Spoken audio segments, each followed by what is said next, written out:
Bonjour à tous et bienvenue sur le plateau du grand débat du web, du retour comme chaque semaine d'ailleurs avec les 3 ou 2 thèmes qui font l'actualité de la semaine, les plus un moins un qui sont les coups de cœur, les coups de gueule de nos invités, donc 4 invités pour parler de cette actualité connectée, cette actualité du web sur Digital Business News, sur plein d'autres endroits d'ailleurs, vous verrez ça à la fin, et puis des sujets qui sont plutôt sympas aujourd'hui puisqu'on va vous parler de Yahoo. Yahoo, est-ce le début de la fin? Le point d'interrogation s'impose évidemment. On voit que Yahoo, en ce moment, est en phase d'être racheté peut-être par Verizon. Est-ce que Yahoo est devenu quelque chose d'incompréhensible? Ça semble évident. Est-ce que Yahoo a un avenir? Peut-être. En tout cas, on en discutera avec nos invités. On parlera également d'un sujet qui était un peu pointu comme ça, juste dans la définition, et qui en fait est assez passionnant. C'est la guerre du text data mining. En fait, vous avez des scientifiques aujourd'hui qui prennent un peu partout dans les publications scientifiques des informations, qui font des recoupements façon big data et qui essaient de trouver des corrélations inattendues dans les textes scientifiques. Et c'est comme ça qu'on peut faire naître de nouvelles idées inattendues. Sauf que les ayants droit ne le voient pas du même œil. Et les ayants droit ont décidé qu'en France, ça ne devrait pas se faire. Et ça, c'est quelque chose qui peut être potentiellement très dangereux pour la science en France. On en parle avec nos 4 invités qui sont des grandes voix du web. Aujourd'hui, c'est 4 barbus et une femme. On commence par elle, évidemment. C'est Laure de Boério. Salut Laure. Bonjour. Laure de Boério, créatrice de Paris Helpline, qui aide les touristes qui viennent à Paris. C'est plus que les aider, c'est les informer, les conseiller, les assister en temps réel. Avec un petit téléphone, avec des gens au bout du fil, qui peuvent vraiment les aider. À côté, Fabrice Epelboin, Monsieur Ronde-Serviette est de retour dans l'émission. Bonjour. Il a mis une veste, la lunette qui va bien aussi.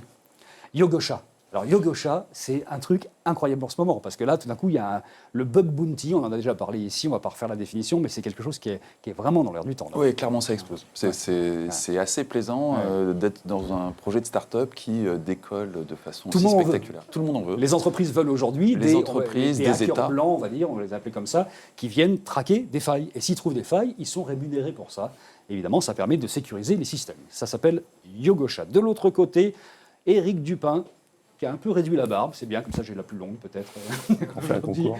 Éric Dupin, qui est créateur notamment de Presse Citron, de Instagram, Presse Citron qui fait une grande histoire d'amour aujourd'hui, ces temps-ci, avec Google, c'est incroyable ce qui se passe. Hein. On s'aperçoit que de temps en temps, l'amour est même parfois envahissant en fait, non? Oui, voilà, c'est un peu bizarre, parce que ça fait des années qu'on se bat pour être bien indexé dans Google News, et on était indexé, et depuis quelques jours, quelques semaines, on a des articles qui passent en une alors que ça n'était jamais arrivé, et du coup...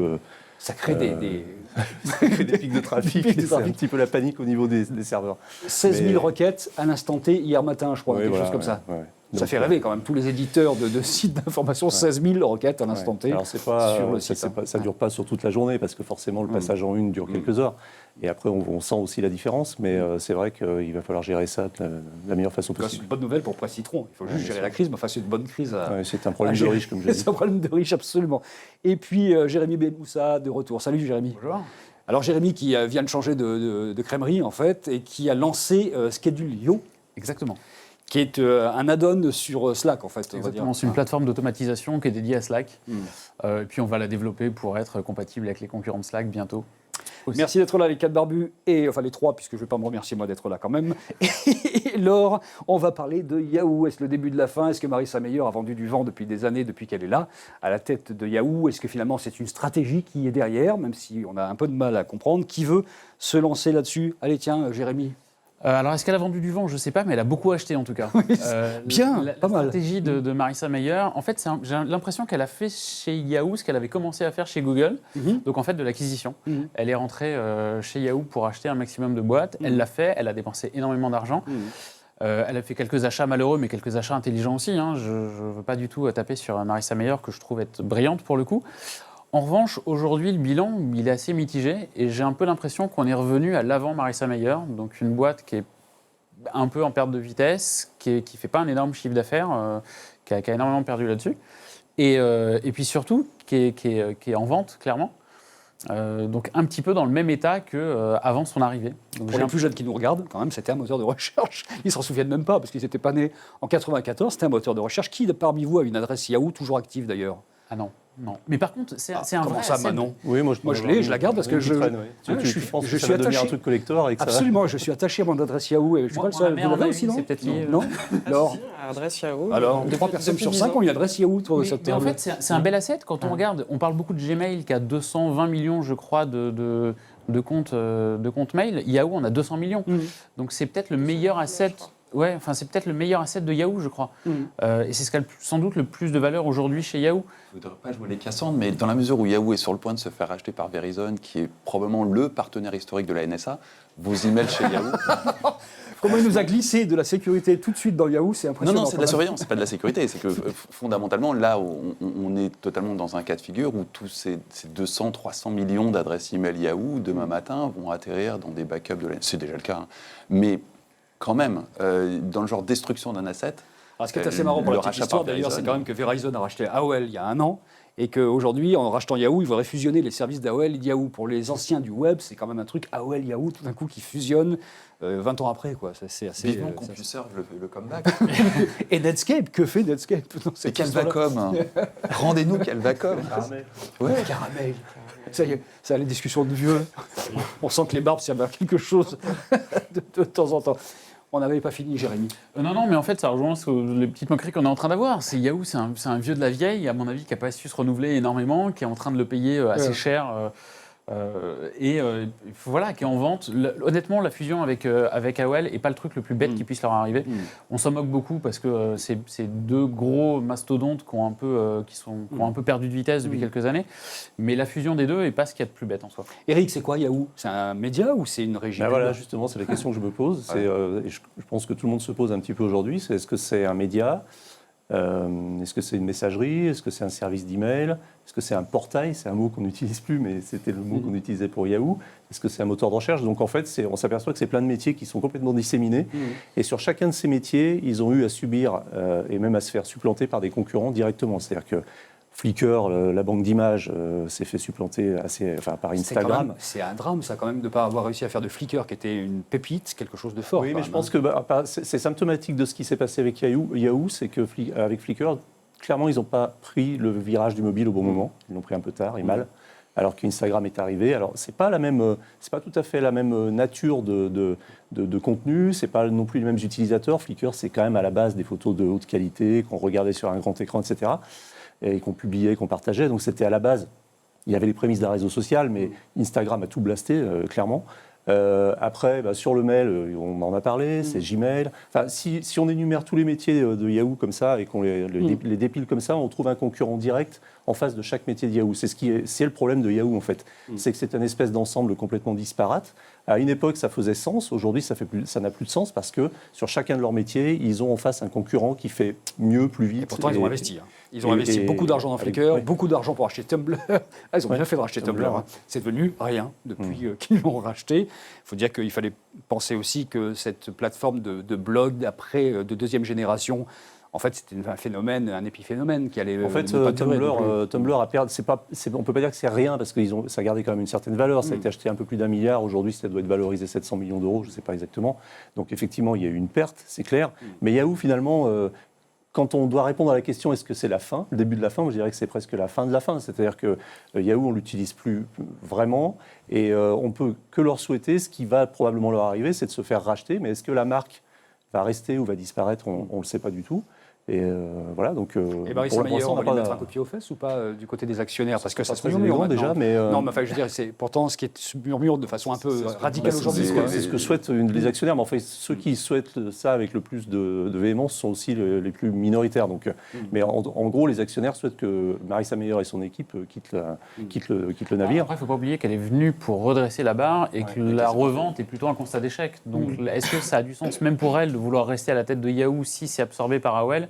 Je ne suis pas certain que même elle ait envie vraiment de jouer les fers de lance du patron d'AOL à un moment où clairement, ça sera son constat d'échec, quoi. Parce qu'il y a quand même eu des plans sociaux à répétition chez Yahoo depuis qu'elle est là. Alors après, c'est vrai qu'elle avait une entreprise en difficulté, c'était pas simple non plus à gérer. Non, mais justement, et puis d'un côté, c'est un constat d'échec chez Yahoo, de l'autre côté, elle a plutôt une bonne cote, notamment auprès des entreprises américaines, donc je pense qu'elle n'aura pas du tout de mal à se reclasser ou à faire autre chose. Ou à faire son propre truc. Ou à faire son propre truc, éventuellement. Elle est richissime, elle a accès à des fonds infinis, elle peut tout à fait lancer son propre truc. Oui, puis elle reste efficace, elle l'a prouvé. Elle a inventé la page blanche de Google, quoi. C'est elle qui a inventé l'interface qui règne depuis maintenant 10 ans sur le monde de l'Internet. C'est pas rien. C'est pas rien. Elle est peut-être pas bonne en fusion-acquisition, mais en termes de design En produit, acquisition, elle n'est pas mauvaise. c'est une des références en termes de design produit. Laure, on n'a pas parlé pour l'instant sur Yahoo alors. Yahoo, c'est quoi je rejoins tous les points de vue et il y a vraiment quelque chose d'incohérent. C'est-à-dire qu'effectivement, on parle de la Google, mais on dirait qu'elle a complètement raté la transformation.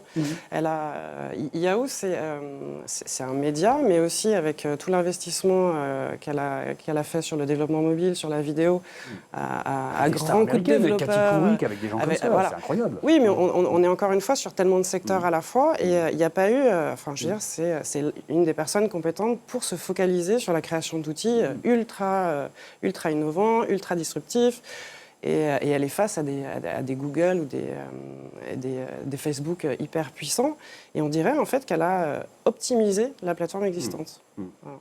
Qu'est-ce qui restera de Yahoo dans 5 ans ? Rachat ou pas rachat d'ailleurs. Est-ce qu'on se souviendra de Yahoo comme étant quoi finalement un ancien moteur de recherche Parce que la régie... C'était un index, c'était pas un moteur de recherche. Oui, qui a été laminé d'ailleurs, laminé par Google parce que les algorithmes... par Google, essentiellement grâce à Yahoo d'ailleurs, parce que Yahoo, quand ils sont aperçus que le moteur de recherche n'était pas plus mal par rapport à l'approche index, ils ont intégré Google dans Yahoo.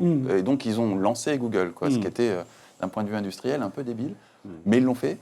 Je pense qu'il va rester de Yahoo une page dans l'histoire de l'Internet, au début du web, les années 90, une autre image du web, un web plus confidentiel, un web qui démarrait, et c'était une marque sympathique, mais aujourd'hui c'est une marque qui a plus de sens, qui a plus de valeur, qui a plus rien. C'est ça restera, je pense que c'est déjà dans les archives et dans le musée du web, c'est-à-dire que c'est la fameuse page Yahoo. Moi, les premières fois que je me suis connecté sur Internet, 93-94, c'était Yahoo. Le petit cri de cow-boy, Yahoo Google aussi. Oui, c'est ça. Que Netscape reste une marque mythique. Mais Le portail Yahoo assez grossier, avec voilà, donc c'est ça qui reste. Ce qui est amusant, c'est qu'on est déjà... Ce qui est amusant, c'est qu'on est déjà un peu nostalgique de Yahoo, alors qu'en fait, elle est encore là. Mais en fait, on est un peu nostalgique de Et ce qu'il que n'est pas c'était à exclu que ça l'époque. rebondisse et que ça rebondisse de façon intelligente. On avait déjà vu des cas comme ça. C'est pas exclu. Peu probable, soyons. Mais voilà, c'est assez peu probable. Et puis, la marque d'AOL, pour le coup, est en train d'être relancée depuis plus d'un an. Il y a plus de chances pour que Yahoo soit absorbé par AOL que le contraire. On peut très bien imaginer Tout peut arriver. que Yahoo soit vendu comme c'est prévu un peu par appartement, comme on dit, et qu'il reste un vaisseau amiral qui continue à s'appeler Yahoo, c'est-à-dire que la marque ne disparaîtra peut-être pas, ça sera peut-être le service de mail, ça sera peut-être le service de Yahoo Answers, ça sera peut-être un des nombreux services de Yahoo qui gardera la marque, l'identité Yahoo, et tout le reste va être complètement dissous. N'oublions pas une chose également, c'est quand on pense aux fameux 2 O qu'on retrouve dans tellement de noms de start-up, c'est pas Google, c'est Yahoo, le premier qui a mis 2 O dans son nom. J'avais même plus pensé à Wanadoo. Ça, c'est encore un truc d'ancien, ça. Wanadoo, c'était sympa. Bon, Yahoo, le début de la fin, pour un certain nombre d'entre vous, c'est quand même un peu la fin de la fin, j'ai l'impression. Ça ressemble à ça. Ça ressemble à quelque chose d'inévitable. Bon. Deuxième sujet de ce grand débat du web, la guerre du text data mining. J'essaie de vous expliquer ça de façon à peu près correcte. C'est le TDM, en fait. C'est une technique d'analyse de texte, tout simplement. Et les scientifiques s'en servent pour trouver des corrélations inattendues dans de multiples publications. Vous savez qu'il y a des publications scientifiques par paquet de milliers. Évidemment, c'est compliqué d'arriver à gober tout ça.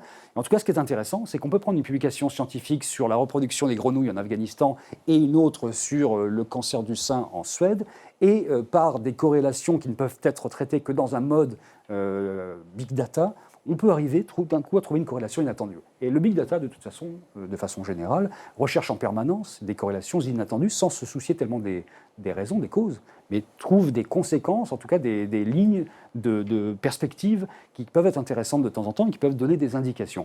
Les scientifiques ont donc besoin de ça pour créer ces corrélations inattendues, parce qu'on sait tous que les inventions, les plus grandes inventions, se sont souvent créées à partir de l'inattendu. Et aujourd'hui, le big data, le traitement big data, permet notamment d'arriver à beaucoup plus de ces corrélations. Qu'est-ce que vous pensez de ça, vous ? Parce que, finalement, en France, vous avez des ayants droit qui disent non. On ne veut pas que nos textes soient utilisés pour ces traitements-là. Ils voudraient interdire ça en France alors que c'est autorisé aux États-Unis, au Japon ou dans d'autres pays qui vont évidemment se régaler et prendre une longueur d'avance sur la découverte de nouvelles choses à partir des corrélations. Qui veut parler? Peut-être Fabrice là-dessus. Écoute, on est bien parti pour participer à une course en sac dans un 100 mètres sprint.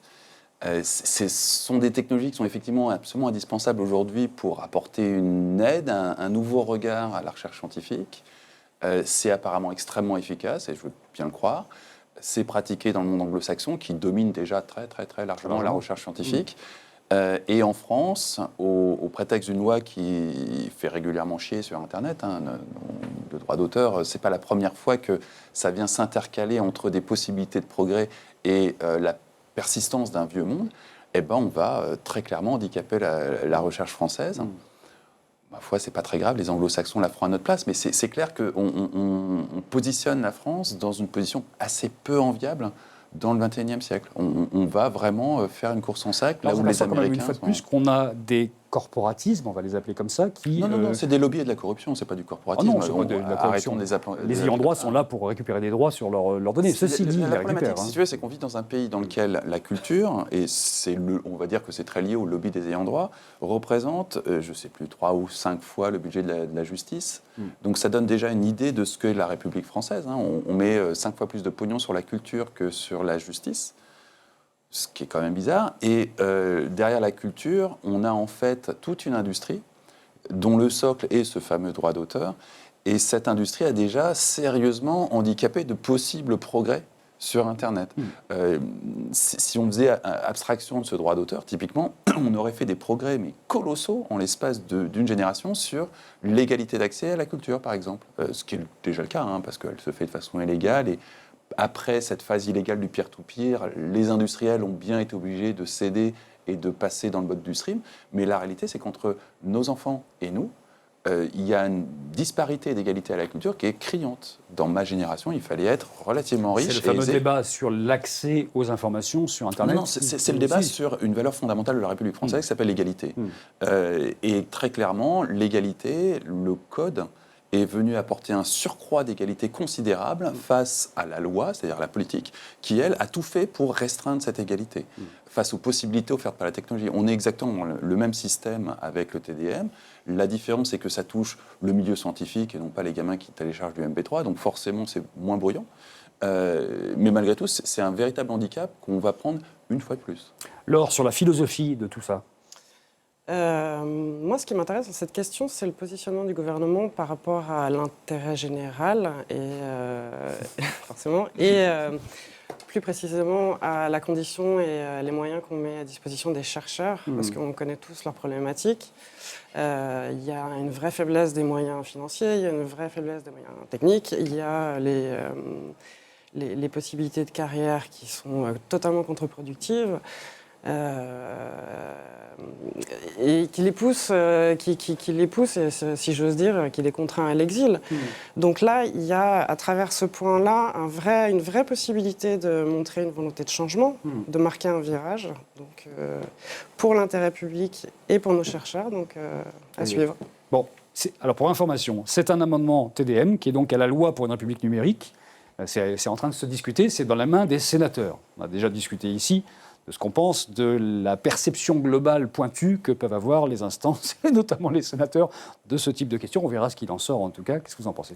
Moi, je pense que c'est catastrophique. On a une vraie opportunité scientifique. C'est une vraie avancée, c'est de nouveaux moyens, c'est de nouvelles méthodes pour avoir un vrai usage pertinent de la science.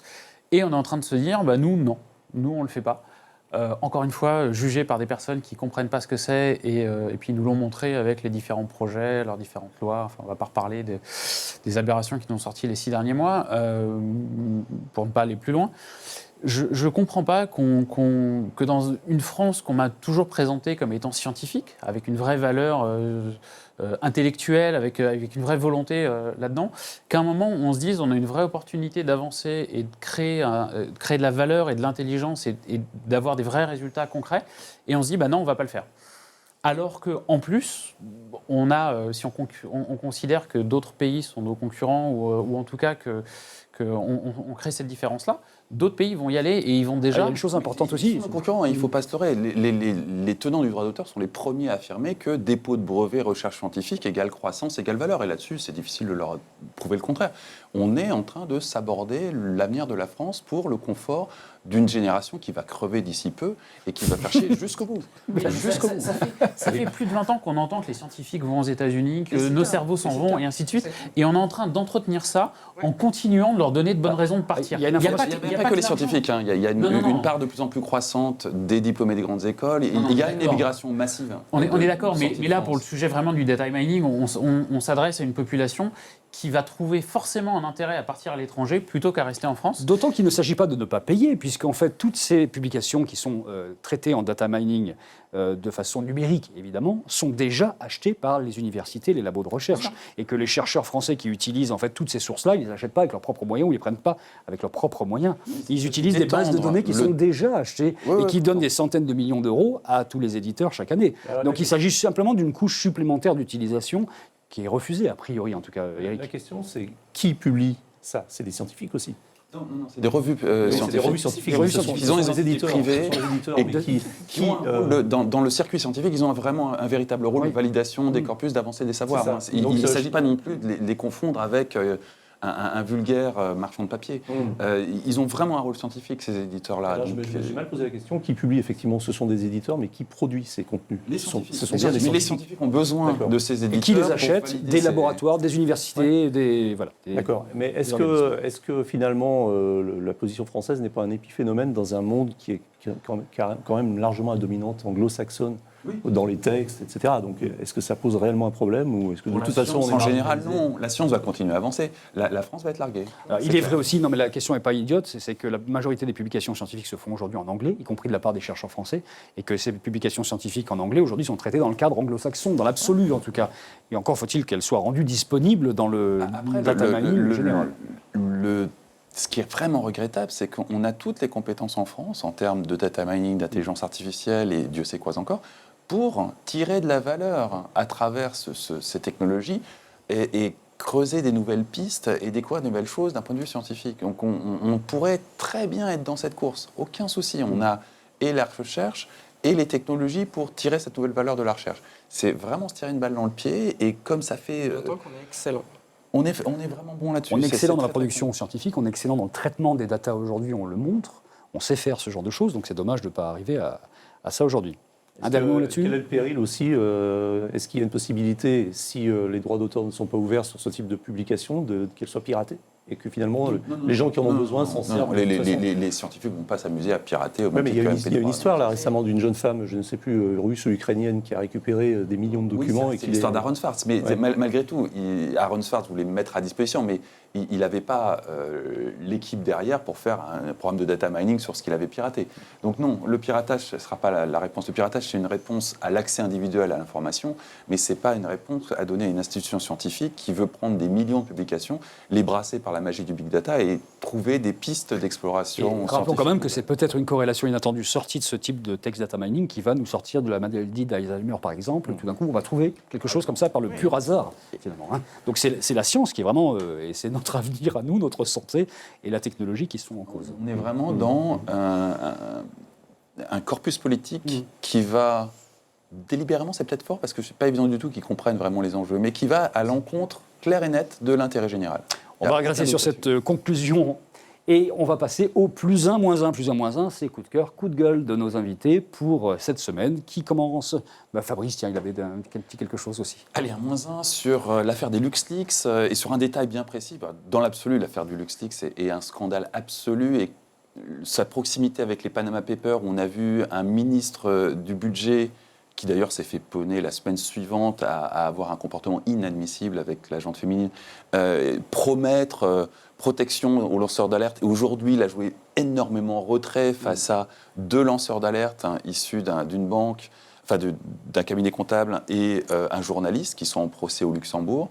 Et dans le traitement médiatique qui est d'une qualité, mais plus qu'exécrable de tout ça, on a un point technique, c'est là où je me rattache au numérique, qui est que Pour beaucoup de journalistes, le fait que ces deux lanceurs d'alerte aient eu accès à ces documents ultra confidentiels, je rappelle, les LuxLeaks, c'est grosso modo un accord entre celui qui à l'époque était Premier ministre du Luxembourg, qui est aujourd'hui président de la Commission européenne, pour faire en sorte que les multinationales sur le territoire européen ne paient pas d'impôts. Jean-Claude Juncker. De façon à ce que ce soit, grosso modo, les classes moyennes qui financent tout. Et les petites entreprises, c'est-à-dire la plupart d'entre nous. Et très concrètement, cette arnaque à l'idéal européen, relatée dans la presse, je reviens au numérique, est caractérisée comme une faille informatique. Il y aurait une faille informatique qui aurait permis à ces deux lanceurs d'alerte d'accéder à ces documents confidentiels et de révéler l'histoire. Et c'est, encore une fois, des médias qui ne comprennent pas de ce dont ils parlent. Ça ne s'agit absolument pas d'une faille informatique, c'est un défaut de configuration. Donc, appeler ça une faille informatique, c'est exactement comme si tu oubliais de fermer ta voiture, que tu revenais à ta bagnole dans 2 heures, on t'a piqué ton autoradio et t'accusais Renault d'un problème dans les serrures de ta bagnole. Allez, le plus un moins un de l'or, s'il y en a un. Mon moins 1, ce serait le rapport des banques avec les entrepreneurs, soulevé par mon ami Stéphane Degonde, où non seulement les banques ne soutiennent absolument pas l'entrepreneuriat, mais de manière totalement éhontée, marquent les entrepreneurs qui ont connu l'échec à vie. Il y a des classements, des numérotations, des XD. Je ne sais pas pourquoi il y a un moins 2, moins 3 qui suivent là-dessus. Je suis totalement d'accord avec ça. Et pour l'avoir vécu, ça fait 20 ans que je suis entrepreneur. J'ai eu quelques succès et 1 ou 2 échecs au milieu. Et qu'on me reparle d'un échec 15 ans après, alors qu'il y a eu d'autres succès entre-temps et d'autres boîtes et toute une autre vie. Ouais, puis il y a des classements en interne qui font ça pourrait être pire, vous pourriez être classé PPE, ce qui est mon cas. Oui, ça pourrait être pire, mais je trouve que cette espèce de boulet qu'on traîne, alors qu'il s'est passé 1 milliard de choses depuis, et puis même qu'il y a d'autres pays où on valorise un peu l'échec et on apprend de ces échecs. Messieurs, dames, l'échec est une c'est garantie de terminé succès, pour cette émission. On va terminer sur cette note joyeuse. L'ensemble de l'émission a été sur une note extrêmement joyeuse, je trouve. Cette fois-ci, on se retrouvera la semaine prochaine. Merci à Laure de Boério, Fabrice Epelboin, Éric Dupin et Jérémy Benmoussa. Merci à vous de partager ce grand débat du web et à vendredi prochain. Salut.